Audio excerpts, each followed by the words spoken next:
একজন পুরুষের আয় ও সম্পদের উপর সবচেয়ে বেশি হক কার থাকে? আসুন জেনে নেই। এক হুজুরের কাছে এক ব্যক্তি গেল এবং একটি প্রশ্ন করল। হুজুর খুব সুন্দর করে উদাহরণ দিয়ে উত্তর দিলেন। হুজুর বললেন, যদি একটা পুরুষের কাছে তার পরিবারের কাউকে খাওয়ানোর মতো মাত্র এক বেলার খাবার থাকে, আর সেই সময় তার ঘরে তার মাও ক্ষুধার্ত, তার বাবাও ক্ষুধার্ত, তার বোনও ক্ষুধার্ত, তার ভাইও ক্ষুধার্ত, তার মেয়েও ক্ষুধার্ত, তার ছেলে ক্ষুধার্ত এবং তার স্ত্রীও ক্ষুধার্ত, তখন ওই এক বেলার খাবারটা শুধুমাত্র তার স্ত্রীকে দেওয়া তার জন্য ওয়াজিব হবে, কারণ ওই খাবারের ওপর বাকি সবার চেয়ে স্ত্রীর হক বেশি। অর্থাৎ স্ত্রীর উপর খরচ করা স্বামীর জন্য সৎকাও, ইবাদতও, আবার দায়িত্ব।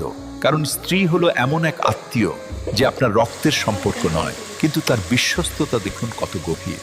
মা, বাবা, ভাই বোন আপনার নিজের রক্ত, কিন্তু স্ত্রী হলো এমন এক সম্পর্ক যা আপনার ভাগ্যে বা নসিবের মাধ্যমে আপনি পান।